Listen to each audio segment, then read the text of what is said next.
Bismillahirrahmanirrahim. Assalamualaikum warahmatullahi wabarakatuh. Alhamdulillah wassalatu wassalamu ala Rasulillah wa ala alihi wa sahbihi wa mawalah wa la hawla wa la quwata illa billahi wa barakatuh. Alhamdulillah, segala puja dan puji hanya milik Allah Subhanahu wa taala. Teriring salawat kepada Rasul kita, Nabi kita, qudwah kita, Nabi besar Muhammad sallallahu alaihi wa ala alihi wasallam. Ma'asyiral muslimin wal muslimat, para pemirsa Kiswah dimanapun Anda berada. Pembahasan di pagi hari ini kita akan membahas masih tentang Qasasul Anbiya. Dan di pagi hari ini kita akan membahas tentang Ahsanal Qasasi, kisah terbaik dalam Al-Quran. Sebagaimana Allah Subhanahu wa ta'ala berfirman dalam Al-Quranul Karim surah Yusuf ayat ketiga, Nahnu naqussu 'alaika ahsanal qasasi bima auhayna ilaika hadzal Qur'an wa in kunta min qablihi laminal ghafilin. Kami akan menceritakan kepadamu ya Muhammad kisah yang paling baik dalam Al-Quran. Dengan mewahyukan Al-Quran ini kepadamu, dan sesungguhnya engkau sebelum itu termasuk orang-orang yang tidak mengetahui. Ma'asyiral muslimin yang dimuliakan Allah Subhanahu wa ta'ala.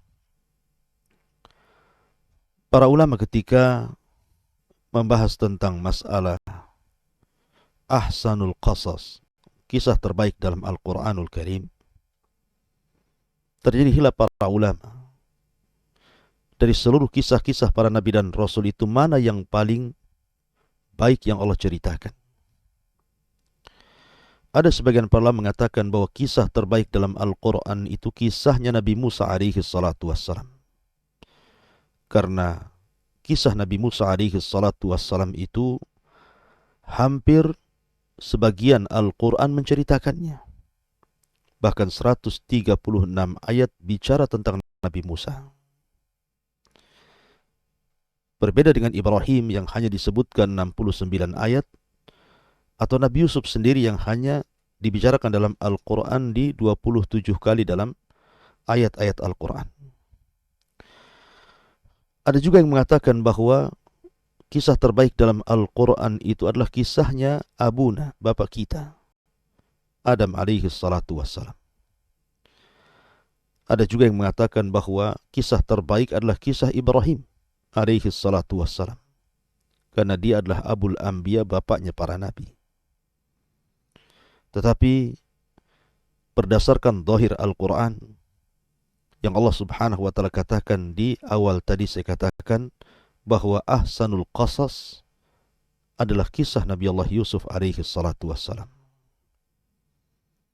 Secara umum kisah-kisah Al-Quran itu baik, karena terkadang di satu sisi, contohnya mungkin di kisah Nabi Musa disebutkan perkara yang tidak disebutkan di kisah Nabi Yusuf. Ataupun di kisah Nabi Yusuf tidak ada di kisah Nabi Musa alaihi salatu wassalam. Walaupun mungkin ada kemiripan antara kisah Nabi Musa dengan kisah Nabi Yusuf alaihi salatu wassalam.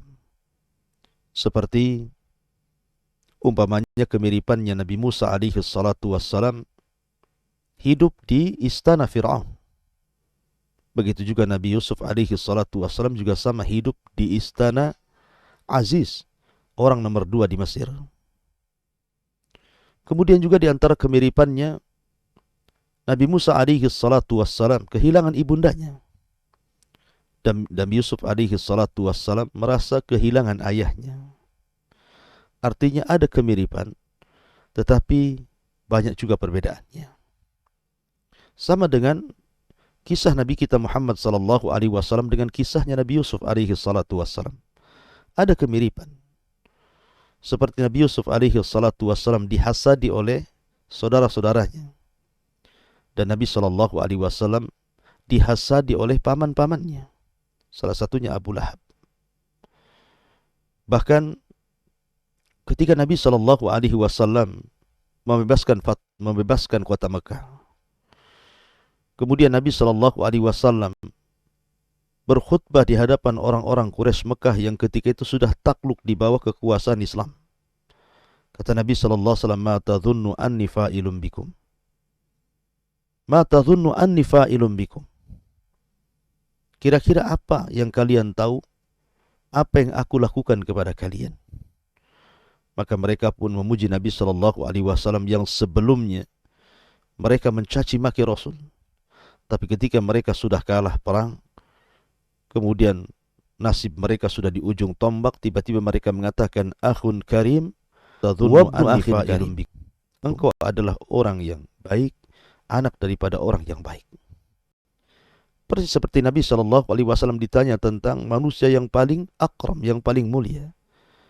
Maka Nabi SAW menyebutkan Yusuf karena dia Al-Karim, Ibnil Karim, Ibnil Karim, Ibnil Karim.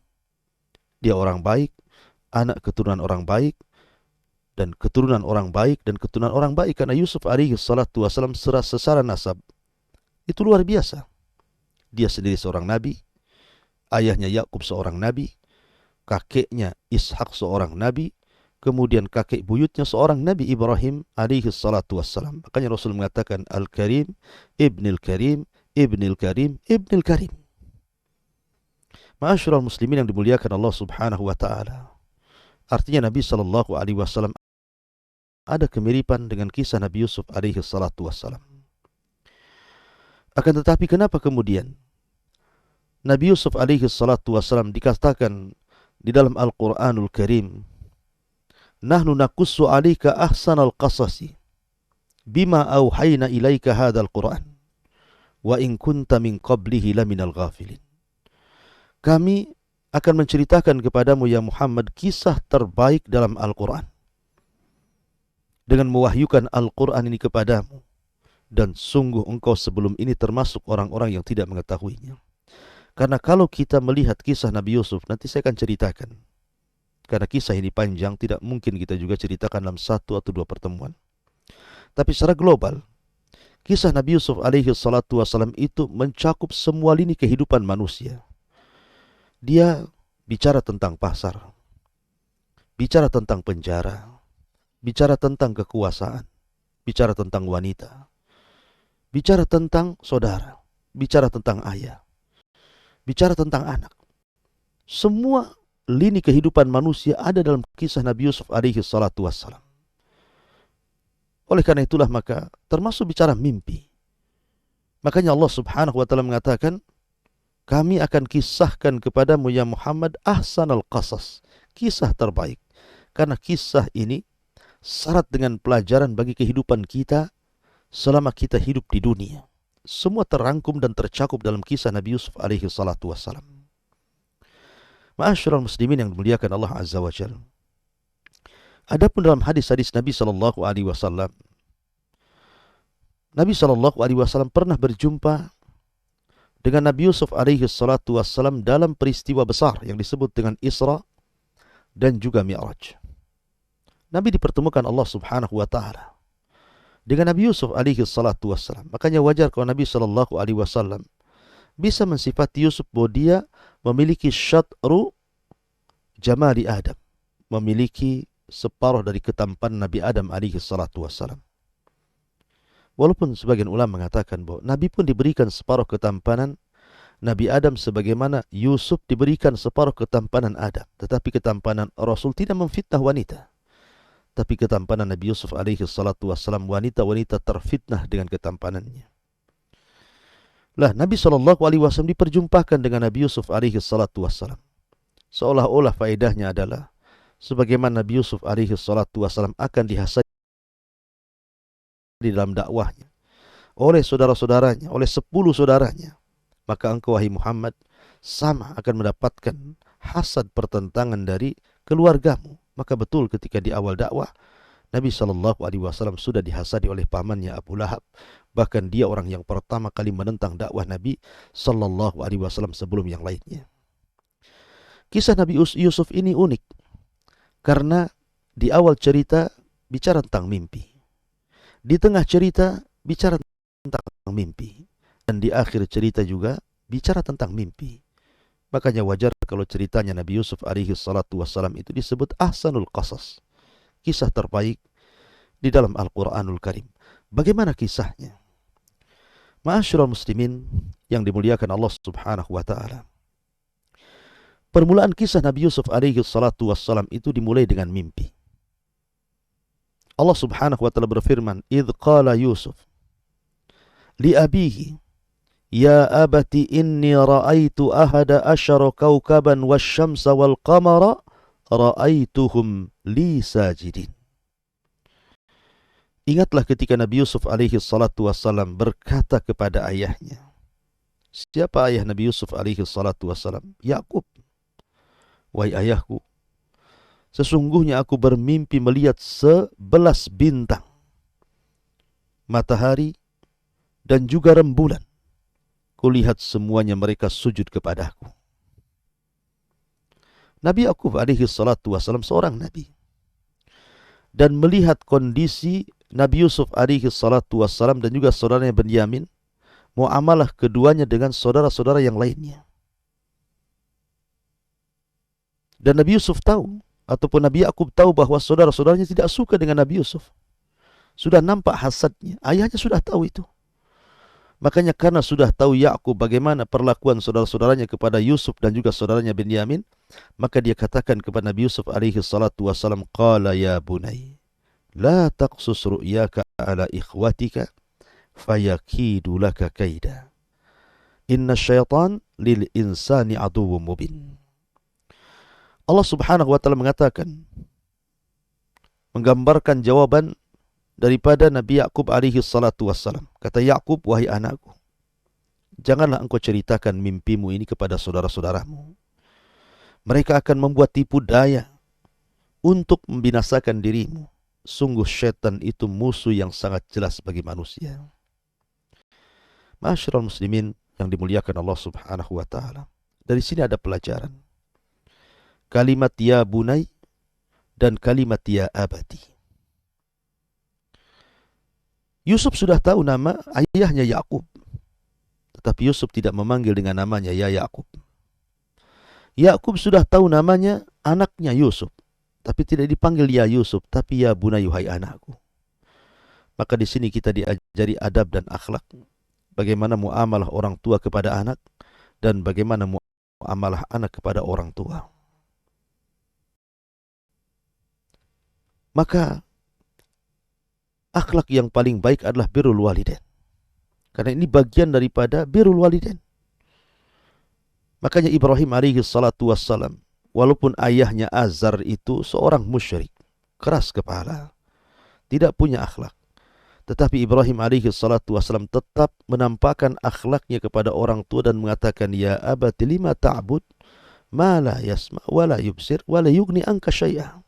Wahai bapakku, kenapa kau menyembah Tuhan yang tidak melihat, mendengar, dan tidak bermanfaat sedikit pun?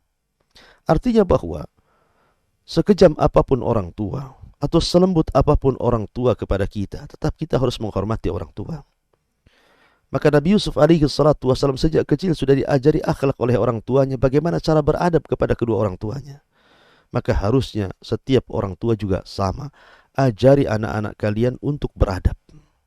Untuk beradab kepada orang tuanya. Sebab kalau seandainya itu tidak lakukan, maka akan terjerumus kepada uququl walidain, durhaka kepada orang tua, naudzubillah. Ma'asyiral muslimin yang dimuliakan Allah subhanahu wa ta'ala. Kemudian juga di sini Yusuf alaihi salatu wassalam memulai ceritanya dengan mimpi. Dia mengatakan bahwa semalam aku bermimpi, wahai ayahku, melihat 11 bintang. Maksud 11 bintang di sini artinya 11 saudaranya. Kemudian matahari maksudnya bapaknya. Kemudian bulan maksudnya ibunya. Semuanya sujud kepadaku. Lah, ayahnya sudah tahu bahwa ini bukan mimpi biasa. Karena tidak mungkin Yusuf itu masih kecil. Masih belum balik. Kemudian bermimpi seperti itu. Dan Yakub seorang nabi, diwahyukan kepadanya. bahwa dalam mimpi itu akan ada sesuatu yang terjadi kepada Nabi Yusuf alaihi salatu wassalam. Dan dalam Islam mimpi itu terbagi menjadi tiga. Ada mimpi datang dari Allah, ada mimpi datang dari syaitan, dan ada yang mimpi itu adalah bisikan hati. Dan mimpi datang dari Allah semua baik, dan mimpinya seorang nabi adalah wahyu. Adapun mimpi dari syaitan adalah mimpi buruk, maka kita disunahkan untuk ta'awud dan meludah 3 kali ke arah kiri. Adapun mimpi karena bisikan hati, itulah bunga-bunga tidur. Terkadang apa yang kita lakukan di masa kita tidak tidur, atau masalah-masalah yang kita hadapi saat kita belum tidur, tiba-tiba terbawa mimpi. Ma'asyiral muslimin yang dimuliakan Allah Azza wa Jalla. Akan tetapi mimpi tidaklah bisa dijadikan hujjah. Mimpi tetap mimpi, kecuali mimpinya para nabi. Karena mimpinya para nabi sekali lagi adalah wahyu dari Allah Subhanahu wa ta'ala. Tapi kalau seandainya Anda bermimpi dan mimpi itu baik, maka silakan ceritakan.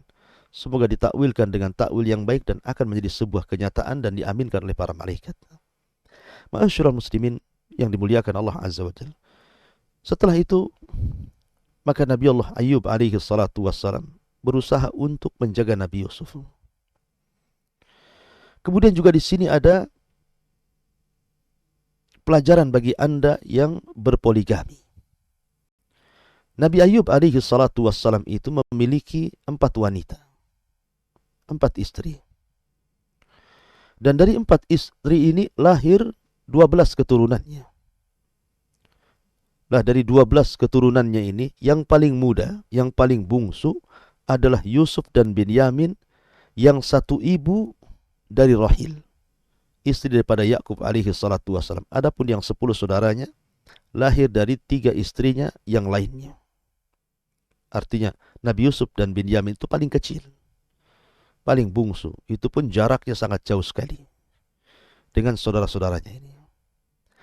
Lah Allah Subhanahu wa ta'ala takdirkan Rahil, ibunda Nabi Yusuf alaihi salatu wassalam, dan juga ibunda Binyamin ini meninggal dunia. Sementara ibunya adalah wanita yang paling dicintai Yakub dibandingkan istri-istri yang lainnya. Nabi Yakub tentu sangat adil ketika berpoligami. Masalahnya musibah bukan dari Nabi Yakub alaihi salatu wassalam, tapi musibah datang dari istri-istrinya. Jadi ketika Rahil meninggal dunia, kemudian meninggalkan Yusuf dan Binyamin, dan ketika itu masih kecil sekali, masih belia, maka pangkuan ibu tiri akan berbeda dengan pangkuan ibu kandung. Makanya kemudian Nabi Yakub alaihi salatu wassalam berusaha memposisikan dirinya bukan hanya sebagai seorang ayah, tetapi juga seorang ibu. Dia lebihkan kasih sayangnya kepada Yusuf dan juga Binyamin. Tapi itu pula yang membuat cemburu Lia, salah satu istrinya, dan juga istri yang lainnya, seolah-olah menganggap bahwa anak-anaknya kurang diperhatikan dibandingkan Yusuf dan juga Binyamin.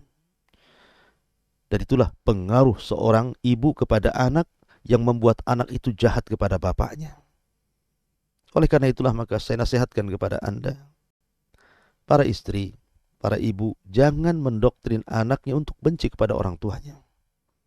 Karena ini awal musibah. Itu pula yang menjadikan kemudian tertanam hasad di anak-anak Yakub yang lainnya, sehingga akhirnya mereka berusaha untuk melakukan pembunuhan kepada Yusuf alaihi salatu wassalam. Dan benar, akhirnya kemudian mereka mengatakan, idh qalu la Yusuf wa akhuhu ahabbu ila abina minna wa nahnu usbatun inna abana la fi dhalalim mubin. Ketika mereka berkata, sungguh Yusuf dan saudaranya Binyamin lebih dicintai ayah dibandingkan kita semua, padahal kita adalah satu golongan yang sangat kuat.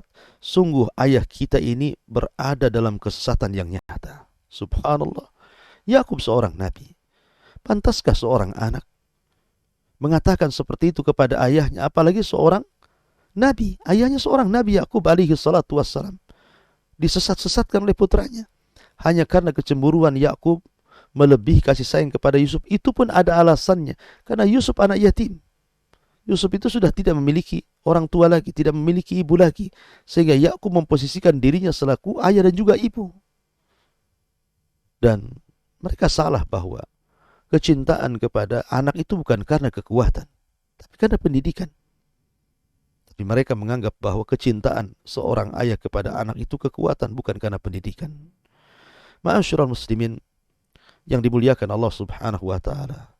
Karena hasad sudah tertanam, kedengkian sudah tertanam, dan syaitan sudah menguasai hati-hati mereka, mulailah kemudian mereka memiliki niat jahat. Apa niat jahatnya?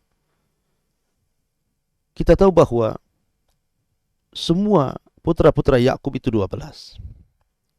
Lah yang 10 itulah yang membuat makar kepada Yusuf alaihi salatu wassalam. Benyamin tidak terlibat karena dia masih kecil. Lah dari 10 saudara Nabi Yusuf alaihi salatu wassalam ini terbagi menjadi 3 kelompok. Pertama, kelompok yang sangat jahat, dan itu banyak.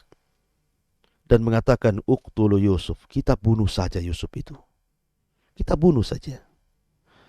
Kemudian datang lagi kelompok yang kedua, awit rahuhu aradan, jangan dibunuh. Akan tetapi, cukup kita buang Yusuf itu ke sebuah tempat, ke sebuah padang pasir atau hutan. Biarkan nanti ada binatang yang memakannya, ada binatang buas yang kemudian menyakitinya. Biarkan saja. Yang jelas bahwa yakhlu lakum wajhu abikum wa takunu min ba'dihi qauman salihin. Buang saja Yusuf ke tempat yang jauh agar perhatian ayah tertumpah kepada kalian. Dan setelah itu kalian bisa menjadi orang baik. 2 perkara ini membahayakan Nabi Yusuf alaihi salatu wassalam. Pertama, membunuh. Jelas ini dosa besar. Tidak ada satupun agama yang membolehkan untuk membunuh. Apalagi agama Islam. Nabi SAW bersabda, La yahillu dami mri'im muslim illa bi ihda thalath. Tidak halal darahnya seorang muslim ditumpahkan kecuali 3 perkara. Dan Nabi SAW mengatakan, La naqtulal ka'bata hajaran hajaran ahwanu indallah min iraqati dami muslim.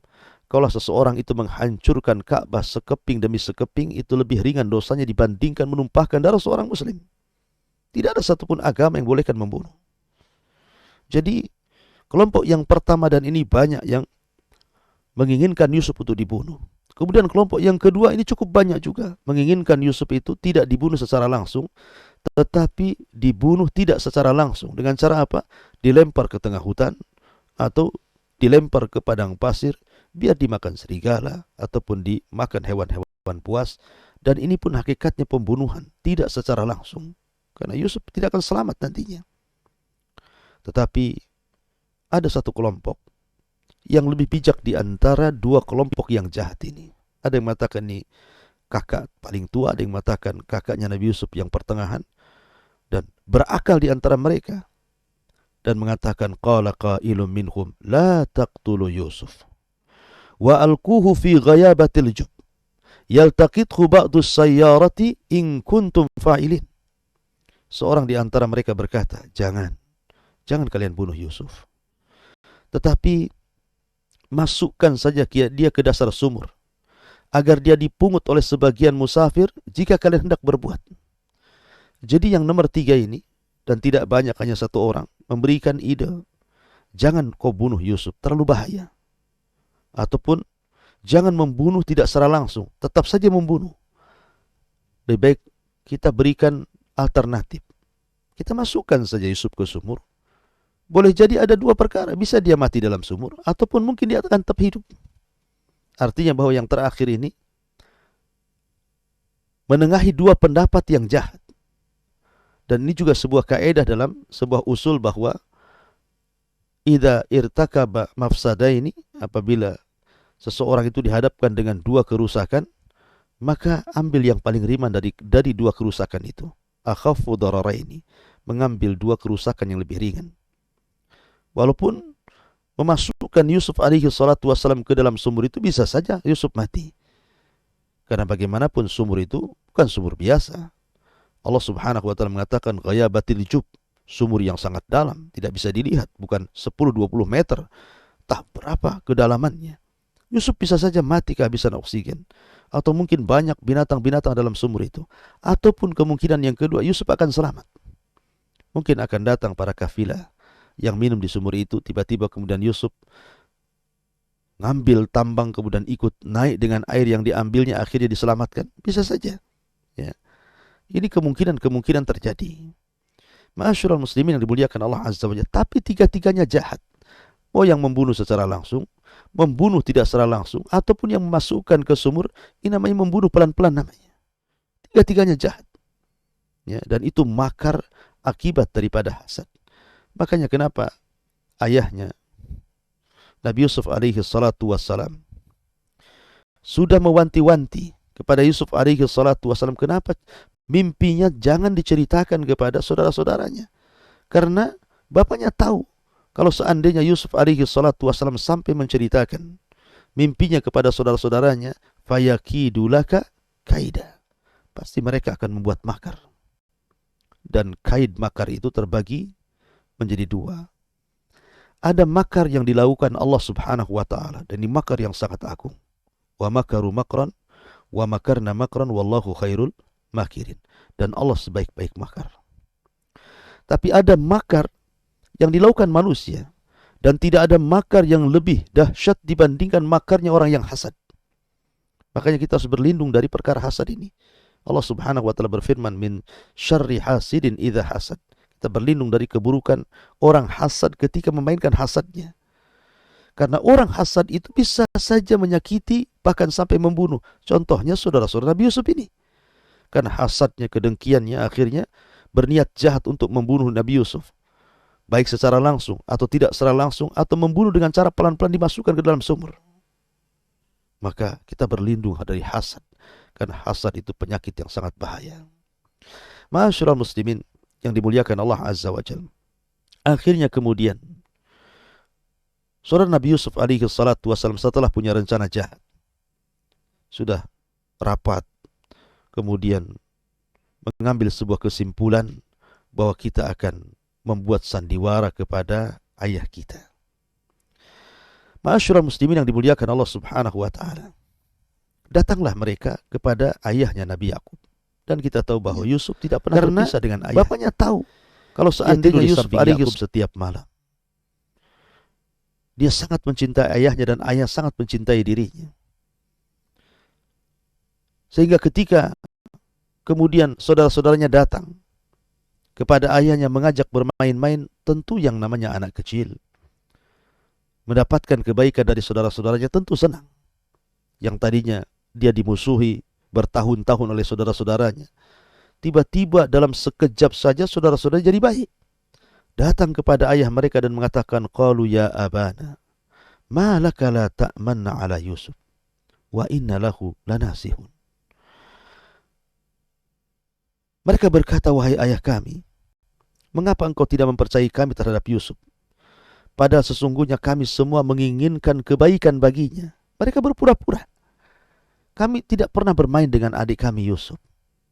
Cobalah sekali-kali wahai ayahku, lepaskan Yusuf, biarlah mereka bermain dengan kami. Bukankah kami juga saudara dia?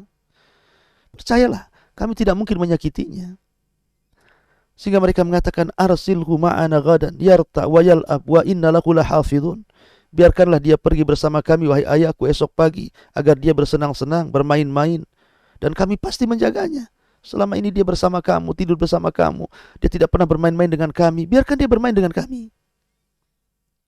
Ma'asyiral muslimin, Yakub itu tahu sifat anak-anaknya. Tidak mungkin orang tidak paham sifat anaknya. Seorang bapak itu paham sifat anaknya satu persatu.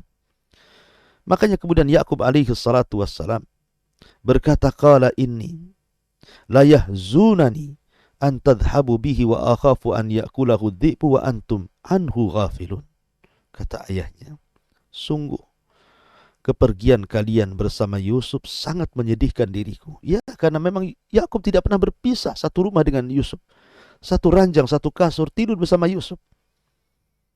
Karena tahu bahwa Yusuf ini anak kecil. Orang tuanya sudah meninggal, ibunya sudah meninggal. Dia perlu kasih sayang. Makanya Yakub alaihi salatu wassalam tidak pernah berpisah dengan Yusuf kecil. Sehingga Yusuf mengatakan, Nabi Yakub mengatakan, sungguh kepergian kalian semua bersama Yusuf sangat menyedihkan diriku. dan aku khawatir dia dimakan serigala sementara kalian lengah untuknya. Artinya kalian tidak bisa menjaganya. Tapi yang namanya niat jahat itu pasti akan dihiasi dengan kata-kata indah. Akan berusaha. Kejahatan itu akan dibungkus dengan kebaikan. Sebab kalau kejahatan itu ditampakkan 100%, siapa yang akan menerima kejahatan? Tapi kalau kejahatan itu dibungkus dengan kebaikan, dengan keindahan, sehingga tercampur mana hak mana batil, maka orang akan tergoda dengan kejahatan itu. Dari sini kemudian mereka mengatakan, qalu la in akalahu dhi'bu wa nahnu usbatun inna idzan la khasirun. Sesungguhnya mereka berkata, jika dia dimakan serigala padahal kami golongan yang sangat kuat, kalau demikian tentu kami orang-orang rugi. Tidak mungkin wahai ayahku. Kami loh orang kuat-kuat. Tenaga kami kuat-kuat, badan kami besar-besar. Kalau seandainya kami ini tidak mampu menjaga Yusuf, apa gunanya kami? Kami akan jaga dia. Percayakan kepada kami wahai ayahku.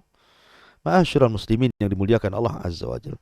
Tentu Nabi Yusuf alaihi salatu wassalam adalah anak kecil. Diajak main-main tentu senang.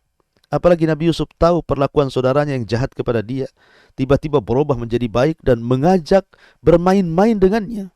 Tentu anak kecil akan berbunga-bunga. Di malam itu Yusuf sangat senang, menunggu keesokan hari kapan bermain dan kapan bermain. Sampai pada tiba waktunya. Falamma dhahabu bihi wa ajma'u an yaj'aluhu fi ghayabatil jub. Wa auhayna ilaihi latunabbi'annahum bi amrihim hadza wa hum la yash'urun. Maka ketika mereka membawa Nabi Yusuf alaihi salatu wassalam dan mereka sepakat untuk memasukkan Yusuf ke dasar sumur, kami wahyukan kepadanya, engkau kelak pasti akan menceritakan perbuatan ini kepada mereka sementara mereka tidak menyadarinya. Ma'asyiral muslimin yang dimuliakan Allah Azza wa Jalla, ketika Nabi Yusuf di pagi harinya kemudian berpamitan dengan Yakub, dan Yakub pun sedih dan khawatir. Maka Yusuf pun kemudian diajak ke tempat yang sangat jauh, dijauhkan daripada ayahnya Yakub alaihi salatu wassalam. Dan Benyamin tidak ikut karena masih kecil sekali. Setelah kemudian jauh dari ayahnya, masuk ke hutan-hutan. Di situ ada sumur. Maka mulailah mereka mengancam Nabi Yusuf. Yusuf mendengarnya. Bagaimana mereka akan membunuhnya. Mereka akan meletakkan di sebuah tempat yang sangat membahayakannya. Mereka akan dimasukkan ke dalam sumur. Yusuf tahu, ya. Tapi apalah daya anak kecil. Apalagi saudara-saudaranya sudah besar-besar, kuat-kuat. Apa yang harus dilakukan Nabi Yusuf kecuali hanya tawakal kepada Allah Azza wa Jalla. Maka kemudian mereka pun setelah berada di sebuah tempat, di situ ada sumur yang sangat dalam, ghayabatil jub. Akhirnya mereka pun melepaskan pakaian Nabi Yusuf. Kemudian mengikat Nabi Yusuf dan memasukkan ke dalam sumur. Tentu Yusuf kecil akan berteriak-teriak, meminta tolong. Tapi apa gunanya? Tetap saja Yusuf dimasukkan ke dalam sumur yang sangat dalam itu. Subhanallah. Kejamnya saudara-saudara Yusuf alaihi salatu wassalam. Dan permusuhan saudara itu lebih kejam dibandingkan permusuhan orang lain. Maka Yusuf mendapati itu. Ma'asyiral muslimin yang dimuliakan Allah Azza wa Jalla. Maka Yusuf pun kemudian dimasukkan ke dalam sumur ghayabatil jub. Sumur yang sangat dalam, yang sangat gelap, yang sangat menakutkan. Jangankan lagi anak kecil yang ketika itu Yusuf berusia 10 tahun. Orang dewasa saja ketika melihat sumur itu ketakutan. Apalagi sampai masuk di dalamnya. Apalagi dasar sumur itu tidak tahu ada apa. Ada binatang buaskah? Ada sesuatu yang bisa menyengatkah? Kita tidak tahu. Tapi Allah subhanahu wa ta'ala tentu menjaga nabinya. Akhirnya Yusuf pun dimasukkan ke dalam sumur.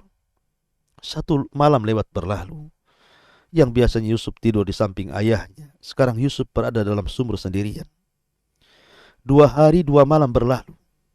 Maka Yusuf semakin sedih, menangis. Sampai 3 hari berlalu. Ma'asyiral muslimin yang dimuliakan Allah Azza wa Jalla. Akan tetapi Allah subhanahu wa ta'ala adalah zat sebaik-baik pelindung bagi hambanya. Sehingga Allah mengatakan, wa auhayna ilaihi latunabbi'annakum bi amrihim hadza wa hum la yash'urun. Maka Allah subhanahu wa ta'ala pun kemudian mengutus malaikat, mengutus Jibril untuk masuk ke dalam sumur. Kemudian menghibur Nabi Yusuf alaihi salatu wassalam. Kemudian menceritakan tentang langkah-langkah kehidupan Nabi Yusuf yang akan dilaluinya sejak dalam sumur sampai wafatnya Nabi Yusuf.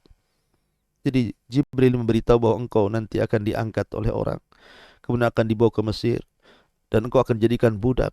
Gak usah bicara, itu biasa. Engkau akan dibeli orang ini, kemudian engkau akan dapat fitnah ini, engkau akan melalui perjalanan ini, sampai engkau akan meninggal. Diceritakan semuanya oleh Jibril alaihi salatu wassalam. Itu pula yang membuat tenang Nabi Yusuf dalam sumur, walaupun ketika itu usianya 10 tahun. Setelah kemudian Yusuf merasa tenang, maka dia makin tinggi tawakalnya kepada Allah subhanahu wa ta'ala. Ketika hari ketiga, Yusuf mendengar ada suara yang mendekati sumurnya. Dari sini rahmat Allah subhanahu wa ta'ala turun kepada Nabi Yusuf alaihi salatu wassalam. Sementara saudara-saudaranya yang sudah mencelakakan Nabi Yusuf alaihi salatu wassalam, kemudian melepaskan bajunya, kemudian mereka menyembelih kambing, kemudian darahnya sengaja dilumuri kepada pakaian Nabi Yusuf alaihi salatu wassalam. Mereka tidak sadar. Mereka akan membuat khilah, makar, seolah-olah Nabi Yusuf itu dimakan serigala, persis seperti yang ditakutkan Nabi Yakub alaihi salatu wassalam. Mereka tidak mencari alasan lain. Sebagaimana Yakub khawatir bahwa Yusuf akan dimakan serigala, itu pula yang jadikan alasan mereka bahwa Yusuf dimakan serigala. Tetapi mereka lupa, serigala itu kalau menerkam pasti akan merobek. Minimalnya pakaiannya rusak, pakaiannya robek. Tapi Allah buat kejahatan itu pasti akan terungkap. Pakaian itu lupa dirobek, cuma dilumuri dengan dengan darah kambing yang disembelih oleh mereka. Dengan berpura-pura mereka datang kepada ayahnya, waja'u abahum isya'an yabkun. Kemudian mereka datang kepada ayahnya pura-pura menangis. Pura-pura menangis. Kemudian mereka mengatakan, qalu ya abana inna dhahabna nastabik wa tarakna Yusuf inda mata'ina fa'akalahu dhi'bu wa ma anta bimu'minin lana walau kunna sadikin. Mereka berkata, wahai ayah kami, sesungguhnya kami pergi berlomba dan kami tinggalkan Yusuf dekat barang-barang kami. Lalu datang serigala kemudian memakannya. Dan engkau tentu tidak akan percaya kepada kami sekalipun kami berkata jujur. Lihat, sudah berdusta, mengaku dia orang paling jujur. Ma'asyiral muslimin yang dimuliakan Allah subhanahu wa ta'ala. Tapi mereka lupa bahwa serigala menerkam itu pasti robek. Ini pakaian tidak robek, hanya berdarah-darah dari darah kambing. Makanya Allah mengatakan waja'u ala qamisihi bidamin kadhib. Dan mereka datang membawa baju gamis yang berlumuran darah palsu, bukan darah asli. Qala, maka Yakub mengatakan, bal sawwalat lakum anfusukum amran fasabrun jamil wallahul musta'anu ala ma tasifun. Kemudian Yakub mengatakan, sebenarnya hanya dirimu sendiri yang memandang baik urusan buruk itu. Maka hanya bersabar itulah yang terbaik bagiku. Dan kepada Allah lah pemohon pertolongan terhadap apa yang kalian ceritakan. Maknanya, ini tidak benar. Apa yang harus aku lakukan lagi? Aku hanya bisa bersabar. Tapi ingat, suatu saat bahwa apa yang kalian lakukan itu akan terungkap. Kalian pasti terungkap. Jadi Yakub sudah tahu, ini cerita dusta. Tapi bagaimanapun anak-anaknya, mereka adalah anak-anak Yakub alaihi salatu wassalam. Yakub hanya bisa pasrah kepada Allah subhanahu wa ta'ala. Berhusnudzon kepada Allah subhanahu wa ta'ala. Sabar kepada Allah subhanahu wa ta'ala atas segala ujian. Karena asyaddal bala indallahil anbiya. Seberat-beratnya ujian itu para nabi.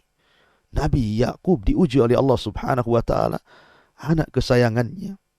Kemudian disakiti oleh saudara-saudaranya. Dipisahkan dari kehidupannya. Dan Yusuf yang masih kecil juga sama. Diuji oleh Allah subhanahu wa ta'ala. Akan tapi Allah mengatakan, wa asa an takrahu syai'an wa huwa khairul lakum. Boleh jadi sesuatu yang kalian pandang itu jelek, itu merupakan sebuah kebaikan. Ma'asyiral muslimin yang dimuliakan Allah subhanahu wa ta'ala. Kembali ke kisah Yusuf dalam sumur. Ketika Nabi Yusuf alaihi salatu wassalam sudah 3 hari dalam sumur. Bayangkan 3 hari. Manusia siapa yang tahan dalam sumur 3 hari? Tidak makan. Ya mungkin minum, tapi tidak makan. Tentu dia akan sakit. Akan lemas. Kehabisan oksigen. Bisa mati. Tapi sekali lagi, Allah sebaik-baik pelindung. Wallahu khairun hafid. Allah sebaik-baik pelindung bagi nabinya. Waja'at sayyaratun. Fa'arsalu waridahum. Fa'adna dalwa. Qala ya bushra. hadza gulam wa asarruhu bidha'atan wallahu alimun bima ya'malun. Dan datanglah sekelompok musafir, para pedagang. Mereka menyuruh seseorang untuk mengambil air di sumur itu. Ingat, Yusuf sudah tahu bahwa sebentar lagi akan datang orang mengambil dirinya. Dari mana? Dari Jibril alaihi salatu wassalam. Maka dia tenang saja. Seolah-olah kemudian Jibril mengatakan, nanti sebentar lagi akan ada tali. Kalau ada tali, peganglah. Jangan kau lepaskan, nanti kau akan diambil orang. Ya. Maka datanglah sekelompok musafir. Mereka menyuruh seseorang mengambil air. Lalu dia menurunkan timbanya. Dia berkata ketika ditarik timba itu rupanya manusia. Tiba-tiba orang yang mengambil air mengatakan, ya Bushra, hadza gulam. Dia mengatakan, oh senangnya, ini ada seorang anak muda, anak yang sangat indah, anak yang sangat tampan, anak yang sangat baik. Wa asarruhu bidha'atan wallahu alimun bima ya'malun. Kemudian mereka pun menyembunyikannya di sebagian barang-barang dagangannya, dan Allah Maha mengetahui apa yang akan mereka lakukan. Ma'asyiral muslimin yang dimuliakan Allah Subhanahu wa taala. Akhirnya Nabi Yusuf pun dibawa oleh para pedagang dari Palestina menuju Mesir. Karena di zaman itu Palestina dengan Mesir itu satu daerah, hanya dipisah dengan Sohra, dengan padang pasir yang sekarang perbatasan disebut jalur Gaza. Bayangkan, dipisahkan, dijauhkan dari ayahnya. Ayahnya tidak tahu apa-apa. Tapi yang jelas ini kehendak Allah Subhanahu wa taala. Begitulah Allah mengangkat derajat seseorang sebelumnya diberikan ujian yang berat dan akan diangkat setinggi-tingginya. Kemudian sampainya di Mesir, masuk ke pasar budak. Kemudian Allah mengatakan, وَشَرَوْهُ بِثَمَنٍ بَخْسٍ دَرَاهِمَ مَعْدُودَةٍ وَكَانُوا فِيهِ مِنَ الزَّاهِدِينَ. Dan mereka menjual Yusuf dengan harga yang rendah. Mungkin beberapa dirham, mungkin 2 dirham, 3 dirham, 4 dirham. Sangat murah. Ya. Bahkan وَكَانُوا فِيهِ مِنَ الزَّاهِدِينَ. Bahkan boleh jadi kalau seandainya pun dijual cuma-cuma tanpa dirham, mereka memberinya. Ya. Walaupun seandainya tidak ditukar dengan uang pun, mereka pasti akan menyerahkan Yusuf kepada orang yang mau membelinya. Dijual murah. Subhanallah. Tetapi kita tahu bahwa di zaman dulu tujuan membeli budak itu tentu untuk diambil manfaatnya, supaya dia bisa bekerja di ladangnya, supaya dia bisa bekerja di tempat pekerjaannya, supaya dia tidak menggaji setiap bulannya. Sehingga orang-orang dulu itu membeli budak hanya untuk dipekerjakan. Tapi tidak semua orang.